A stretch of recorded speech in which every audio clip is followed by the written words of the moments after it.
नेपाल ने भारत की जमीन पर कब्जा कर लिया है। यह दावा आया है नेपाल के प्रधानमंत्री बालेन शाह की तरफ से, जो करीब 2 महीने के शासन के बाद नेपाली संसद के सामने पहली बार बोल रहे थे। यहां उनका दावा करते हुए बोले कि भारत ने ही सिर्फ नेपाल की जमीन पर कब्जा नहीं किया, बल्कि नेपाल ने भी भारत की जमीन पर कब्जा कर रखा। अब इस बयान पर विवाद मचा हुआ है। जो नेपाल का विपक्ष है वो भी बालेन शाह से जवाब मांग रहा है कि भाई कौन सी जमीन है, प्रूफ दीजिए। उसके जवाब में कोई स्पष्ट जवाब नहीं दे पाए बालेन शाह। मगर भारतीयों के मन में, हमारे आप सबके मन में यार भाई कौन सी जमीन है, क्या विवाद है, किस जमीन को लेकर विवाद है। तो इस वीडियो में आपको यही सब बताएंगे कि नेपाल और भारत के बीच कौन कौन सी संधियां हुई हैं बॉर्डर को लेकर, क्या विवाद रहा है, चाइना का क्या दखल रहा है उसमें। इस वीडियो में आपको ये सब बताएंगे। मेरा नाम सौरभ त्रिपाठी, मेरे साथी विनय सुल्तान है जो कि अपनी डायरी के साथ मौजूद है।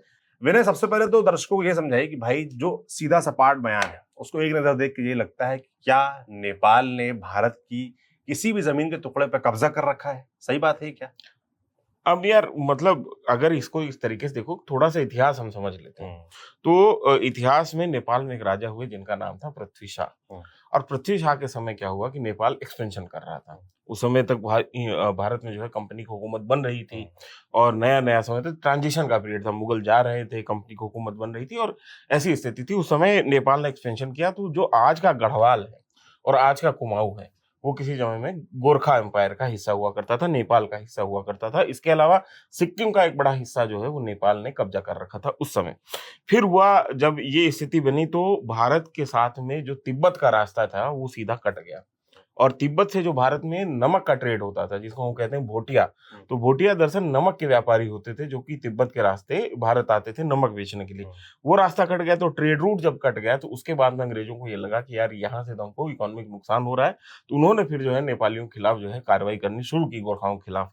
और 1916 आते आते जो है नेपाल और भारत के बीच में माफ कीजिए, नेपाल और उस समय कंपनी राज के बीच में जो है एक संधि हुई जिसको बोलते हैं सुगौली की संधि, 1816। अच्छा, इस संधि को साइन किया था गजराज मिश्र हुआ करते थे। 1816 में हुई। 1816 में गजराज मिश्र हुआ करते थे। उस समय महाराजा पृथ्वी शाह के प्रतिनिधि थे, उनके हेड पुजारी थे, उनके प्रधानमंत्री ये समझ लीजिए नेपाल के। तो उन्होंने ये ईस्ट इंडिया कंपनी के साथ में ये संधि जो है उसको साइन किया था। और उसके हिसाब से क्या हुआ कि जो काली नदी है, जिसको नेपाल में महाकाली बोलते हैं, हमारे यहाँ पे काली बोलते हैं, उसके जो पश्चिम का इलाका है वो इलाका जो है वो भारत के पास में रहेगा और जो पूर्व का इलाका है वो इलाका सारा का सारा नेपाल का हिस्सा माना जाएगा।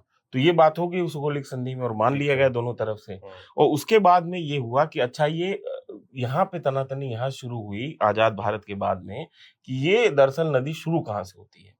अब इसको अगर हम थोड़ा सा आपके सामने मैप लगा रहे हैं, यहाँ पे मैप लगाएंगे हमारे वीडियो एडिटर साहब, तो हमारे दर्शकों को समझ में आएगा कि ये जो काला पानी जो इलाका है यहाँ से एक इसका उद्गम माना जाता है। एक इसके आप इधर देखेंगे तो पूर्वी छोर से एक और इलाका है जो कि पिथौरागढ़ डिस्ट्रिक्ट जो हमारे उत्तराखंड में पड़ता है, वहां पे एक इलाका पड़ता है लिम्पिया धूरा, वहां से एक ओरिजिनेशन और है। अब नेपाल का ये कहना है कि ये नदी शुरू होती है लिम्पिया धूरा से। तो इसका मतलब जो ईस्टर्न ट्रिब्यूटरी है उसको हम जो है महाकाली नदी मानेंगे।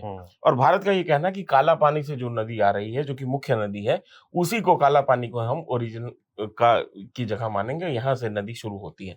तो अब नदी कहाँ से शुरू होती है इसके ऊपर विवाद है। अगर क्योंकि लिम्पिया धूरा से अगर माना जाए तो काला पानी और लिपू लेक का इलाका जो है वो चला जाता है नेपाल के हिस्से में। और अगर काला पानी से माना जाए तो फिर जो भारत का अभी का क्लेम है, जहाँ पे पिथौरागढ़ डिस्ट्रिक्ट में लिपू लेक और लिम्पिया धूरा वाला जो इलाका है जो भारत के पास में, वो सही ठहरता है। अच्छा, भारत का ये कहना है कि आजादी के बाद से भी और आजादी के पहले से भी भारत में पहले ब्रिटिश इंडिया का हिस्सा हुआ करता था और आजादी के बाद भारत का लगातार इस इलाके पे कब्जा है। तो जिसका कब्जा उसकी जमीन, और हमारा ऐतिहासिक रूप से कब्जा है तो हमारी जमीन है। और नेपाल का यह कहना है कि हमारी नहीं है। और ये मुद्दा जो है ये ज्यादा उठना शुरू हुआ 2019 के बाद में। कैसे? 2019 में मामला ये हुआ कि जब आर्टिकल 370 हटा और कश्मीर को 3 हिस्सों में बांट दिया गया, जम्मू और कश्मीर को 3 यूनियन टेरिटरीज में। तो क्योंकि वो अमेंडमेंट हुआ आर्टिकल 3 में, जो कि भारत की क्या जो अमेंडमेंट है उसके इलाकों का, उसके हिसाब से भारत को नया नक्शा जो है वो जारी करना पड़ा। उस नए नक्शे में जब नया नक्शा जारी हुआ तो उसमें भी लिपू लेक स्वाभाविक तौर पे जो है भारत का हिस्सा दिखाया गया। तो इसकी वजह से जो है नेपाल की तरफ से पहली बार रिजेंटमेंट आया कि लिपुलेख जो है वो हमारा हिस्सा है, आप इसको अपने नक्शे में कैसे दिखा सकते हैं। उससे पहले भी छुटमुट होता रहा। 2015 में जब भारत ने ट्रेड रूट ये वापस खोला था लिपुलेख का, तब भी अब देखिए वो इतिहास जो है अंग्रेजों के समय जो हम कह रहे हैं कि तिब्बत के साथ में जो नमक के ट्रेड रूट था, तो तिब्बत अब चाइना बन गया है और ये हो गया है चाइना के साथ में हमारे मेजर ट्रेड रूट का हिस्सा। तो भारत और चाइना के बीच में जो भी ट्रेड होता है वो लिपुलेख नाम का एक दर्रा है जिसके बीच में से होके जाती है वो सड़क।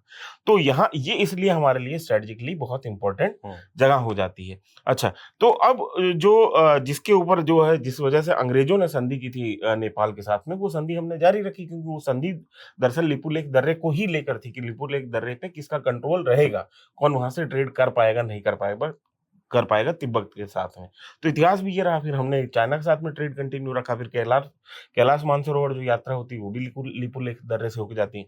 उसका एक दूसरा और रास्ता है के पास में नाथुला दर्रे से भी जा सकते हैं, लेकिन वो रास्ता लंबा पड़ता है। ये सुगम और छोटा रास्ता है तो लोग इसको ज्यादा प्रेफर करते हैं और ट्रेड में तो आपको समझ में आता ही, जो रास्ता छोटा है उसी को लोग ज्यादा अख्तियार करते हैं।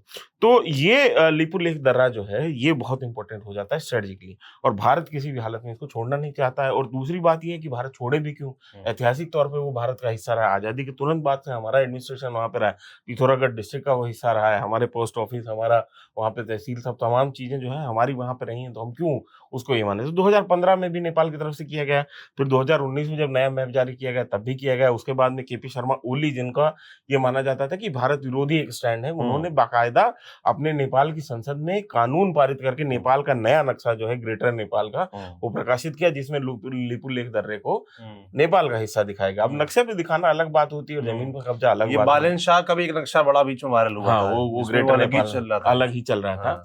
दरअसल क्या है, वो जैसे हमारे यहाँ पर भी कुछ राजनीतिक दल जो है अखंड भारत का नक्शा छापते हैं, उस तरीके की बात है। तो अखंड भारत में तो अब अफगानिस्तान और पर्सिया तक दिखाया जाता है, तो उसमें दिखा लेने से क्या होता है। तो दूसरी बात यह है कि फिर विवाद शुरू हुआ धारचूला नाम की एक जगह पड़ती, धारचूला बड़ा पास है पिथौरागढ़ डिस्ट्रिक्ट में। तो धारचूला से लेके और लिपुलेख तक, क्योंकि लिपुलेख बड़ा ट्रेड रूट, वहां पे 85 किलोमीटर की सड़क जो है वो बीआरओ बना रही थी, क्योंकि ये पूरा का पूरा इलाका जो है यहाँ पे चाइना से हमारी डायरेक्ट सीमा लगती है। पहली चीज ट्रेड रूट है, दूसरी चीज ठीक है तिब्बत के साथ में भी ट्रेड रूट है, तो तीसरी चीज ये कैलाश मानसरोवर जाने का रास्ता है।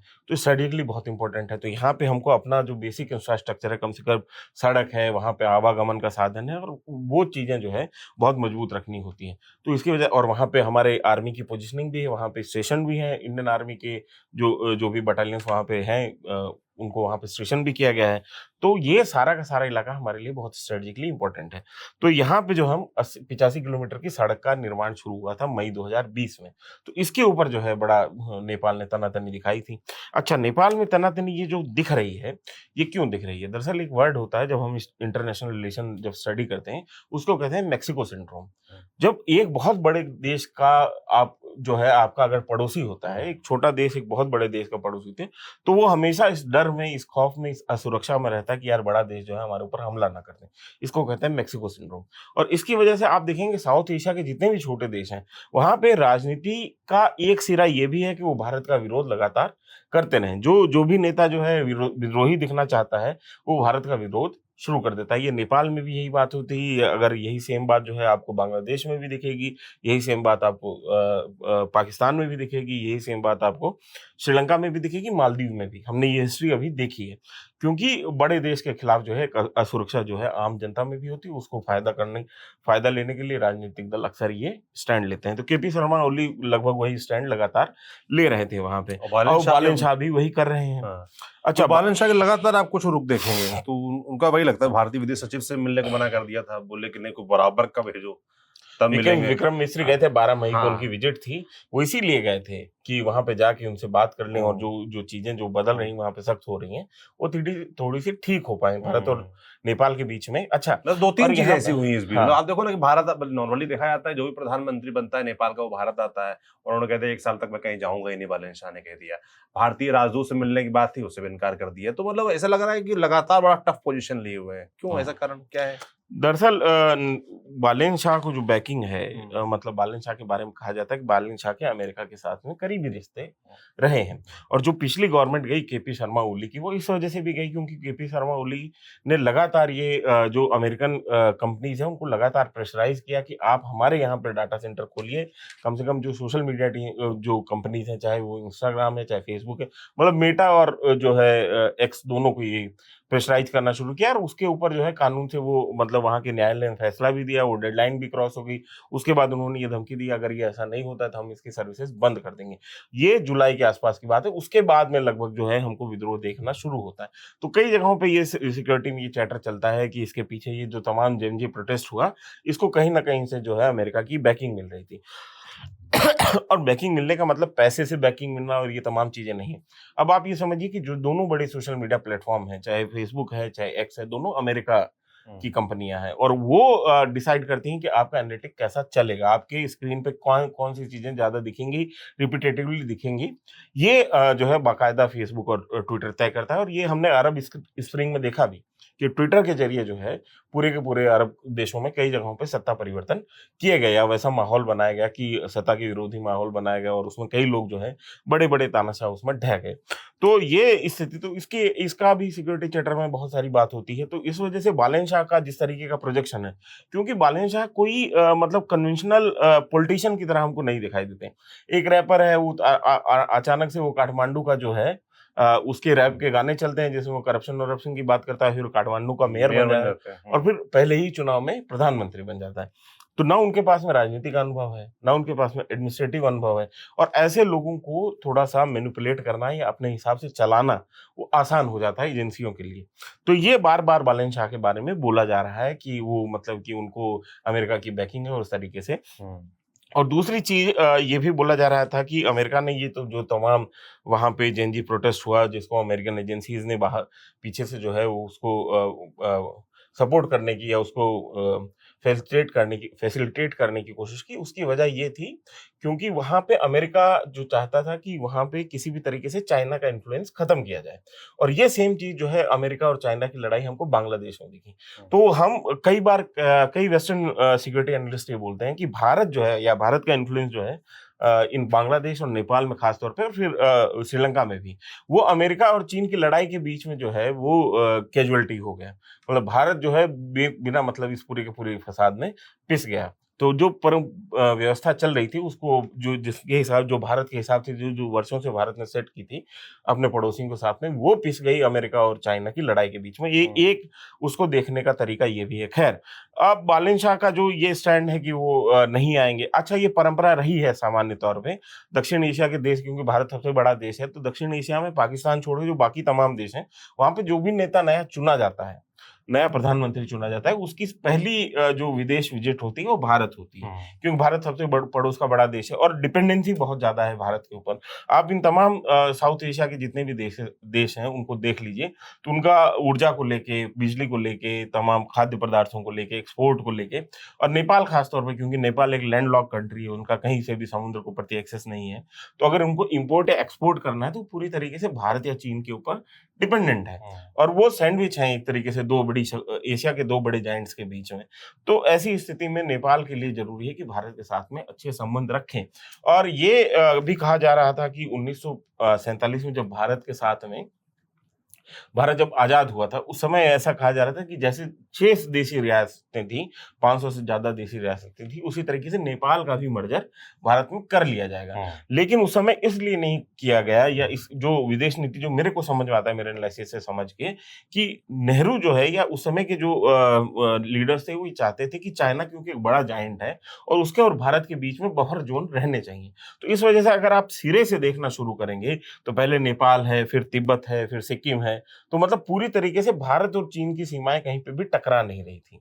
अक्साई चीन वाला जो इलाका है वहां पर भी भारत और चीन की सीमाएं, क्योंकि वो भारत का क्लेम था, तो वहां पर भी डायरेक्टली कहीं टकरा नहीं रही थी, या टकरा रही थी या लग रही थी तो ऐसे विषम भौगोलिक परिस्थितियों में लग रही थी जहां से इन्वेजन ना हो सके। नेपाल, तिब्बत, सिक्किम क्यों बोल दिया?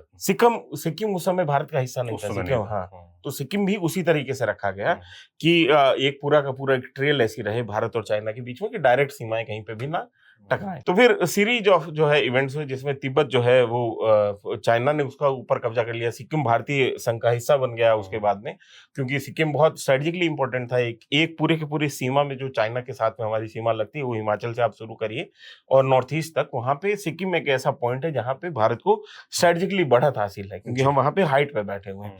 तो सिक्किम बहुत इंपॉर्टेंट था भारत के लिए। फिर सिक्किम में उस समय ये हुआ था कि वहां पे CIA जो है इंट्रूड करना शुरू हो गया था, तो उसकी वजह से वहां पे भारतीय जो एजेंसी है रॉ की तरफ से ऑपरेशन चलाया गया और सिक्किम के लोग पहले से तैयार थे राजशाही को उखाड़ फेंकने के लिए, और इस तरीके से सिक्किम एक डेमोक्रेटिक सेटअप में भारतीय संघ का हिस्सा बना 1968 में। तो ये पूरा का पूरा जो बफर जोन है वो एक के बाद एक ढहता चला गया, सिवाय नेपाल के। तो अब नेपाल जो है वो भारत और चाइना के बीच में सैंडविच कंट्री की तरह फंस गया है।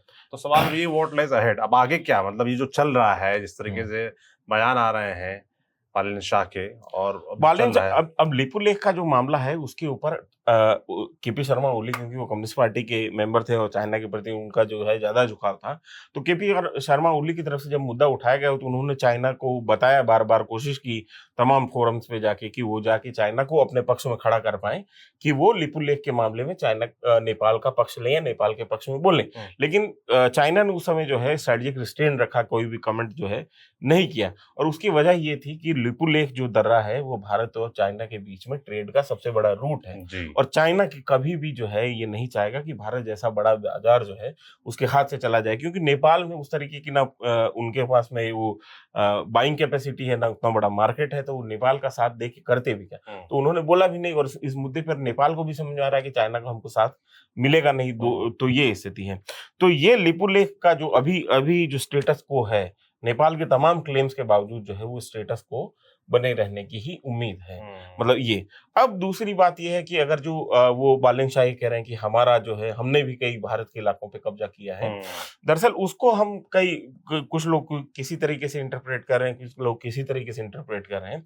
दरअसल हुआ क्या था कि 1857 में जब भारत में एक तरीके से अंग्रेजों के खिलाफ विद्रोह शुरू हुआ, कंपनी शासन के खिलाफ विद्रोह शुरू हुआ, तो अवध उसका बड़ा केंद्र था। तो अवध में जब विद्रोह को दबाना था, खासतौर पे कानपुर और अवध में सबसे ज्यादा लंबा रिटेलिएशन जो है भारतीयों की तरफ से अंग्रेजी सेना का चला, तो वहां पे उस विद्रोह को दबाने के लिए अंग्रेजों ने मदद मांगी गोरखाओं से, मतलब नेपाली किंगडम से। तो नेपाली किंगडम ने अपनी सेना भेजी और बाकायदा जो है वो भारतीय जो उस समय स्वतंत्रता सेनानी थी उनके खिलाफ जो है नेपाली गोरखा लड़े अंग्रेजों की तरफ से। तो इससे खुश होकर जो है एक नया जो एग्रीमेंट जो है 1860 में हुआ अंग्रेजों के बीच में और नेपाल जो राजा हैं उस समय के, उनके बीच में। सुरेंद्र विक्रम शाह और चार्ल्स कनिंग जो है, कनिंग जो है उस समय governor general cunning, Charles cunning के बीच में, जो बाद में वायसरॉय हो गए। तो 1860 की जो संधि हुई उसमें हुआ ये कि काली और राप्ती रिवर के बीच का जो इलाका था वो दे दिया गया नेपाल को, क्योंकि तराई का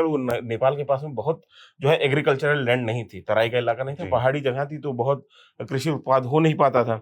और राप्ती और गोरखपुर के बीच का इलाका जो है वो भी दे दिया गया नेपाल को। तो कुछ तराई का इलाका दिया गया ताकि नेपाल में एग्रीकल्चर ठीक से हो सके, वहां पे जो है खाद्यान्न पैदा हो सके। तो कंचरपुर, केलाली, बर्दिया और बांके का जो इलाका है ये सारा का सारा उस समय नेपाल के पास में चला गया था 1860 की संधि में। और ये अभी भी जो है तराई का जो इलाका है नेपाल में, ये यही इलाका है और ये नेपाल के ही हिस्से में है। और हम इसको ये क्लेम नहीं करते कि ये हमारा इलाका है और अंग्रेजों ने गलत तरीके से दे दिया, या इसके ऊपर हम कोई भी तनातनी नेपाल के साथ में नहीं करते हैं, क्योंकि हमको ये समझ में आता है कि ये नेपाल की फूड सिक्योरिटी के लिए तराई का इलाका रहना नेपाल के पास में बहुत जरूरी है, क्योंकि पहाड़ों में जिस तरीके से पैदावार नेपाल में है उस किस्म की पैदावार नहीं है कि वो नेपाल की पूरी खाद्य सुरक्षा को पूरा कर सके या वहां की खाद्यान्न की जरूरत को पूरा कर सके। तो ये इलाका जो है, इसको हो सकता है कि वो इस तरीके से इंटरप्रेट कर रहे हो कि भारत के कुछ इलाकों पे हमने भी कब्जा किया है, टाइप वाला मामला। और उनका ये कहना है, जो इस पूरे के पूरे विवाद में सबसे बढ़िया बात मेरे को ये लग रही है कि वो बालिन शाह का ये कहना कि भारत के साथ में हम विवाद जो है वो टेबल पर बैठ के सुलझाना चाहते हैं और ऐतिहासिक दस्तावेजों के साथ में जो पुराने सर्वेस हैं उनको आधार बना के, और भावनात्मक आधार पे नहीं, जो ऐतिहासिक तथ्य हैं उनके आधार पे, उसके ऊपर बात करके हम इस विवाद को सुलझाना चाहते हैं। कह रहे हैं कि ब्रिटेन भी आए चाइना भी आए, सब लोग आए, सब बैठ के हाँ। बात करें। हाँ, तो सब लोग आए, तो सब लोग बैठ के बात करें। तो इसके ऊपर चाइना पहले ही कह चुका है कि नेपाल और भारत का विवाद जो है वो बायलैटरल इश्यू है, हम इसमें नहीं पड़ेंगे। ब्रिटेन का भी ऑलमोस्ट वही मौकफ रहेगा। तो कुल मिला के नेपाल को भी ये समझना पड़ेगा कि उनको ये मामला जो है वो भारत के साथ ही सुलझाना पड़ेगा। हाँ, तो ज्यादा नेतागिरी ना करें। कोई तीसरी पंचायत नहीं आएगी। हाँ, तो ज्यादा नेतागिरी ना करें, वही अच्छा है। बाकी जैसा सुल्तान ने बताया कि जो कुछ ऐसे इलाके, तराई के इलाके हैं नेपाल बॉर्डर से लगते हुए, जहां पर खेती बाड़ी वो करते हैं, भारत एक तरीके से बड़प्पन दिखाते हुए कभी उसमें कोई विवाद खड़ा नहीं करता, और उसी को वो एक तरीके से ऐसे क्लेम कर रहे हैं, देखिए भारत के इलाके पे हमने कब्जा कर रखा है, जो कि हकीकत नहीं है, ये फसाना ही है, उनकी नेतागिरी है जो वहां वो चमकाने का प्रयास कर रहे हैं। करते रहे, कोई दिक्कत नहीं, मगर वही है कि नेपाल के लिए भारत कितना जरूरी है, ये ऐतिहासिक तौर पर इसके बहुत सारे इंस्टेंस हैं। और जैसा सुल्तान ने आपको पूरा इतिहास समझाया कि भारत नेपाल के बीच क्या संधियां हुई, उसको कैसे कंटिन्यू किया गया, और अब क्या कुछ हो रहा है, उसके पीछे की पॉलिटिक्स क्या है, आपको क्या समझ में आया और क्या नहीं आया, वो कमेंट बॉक्स में बताइए। बाकी कुछ हमसे छूट गया हो तो वो भी बताइएगा, तो अगले वीडियो में वो भी कर लेंगे। बाकी बालेंद्र शाह है, उनकी पॉलिटिक्स है, पॉपुलर हैं, जेनजी के बीच बड़ा पॉपुलर है, आंदोलन से निकले नेता हैं, और वो अपने तरीके से पॉलिटिक्स कर रहे हैं। बहुत सारी जो सुल्तान ने बातें बोली भाई, मैच्योरिटी लेवल की, या जो यूएस से संबंध जो कथित तौर पर कहे जाते हैं, बहुत सारे कारण उसमें है। ये सब चलता रहेगा, हम भी नजर रखेंगे। जो था हमें लगा आपको बताना चाहिए ठीक से, सुल्तान ने बताया। बहुत बहुत धन्यवाद। आप देख रहे थे न्यूज़ पिंच।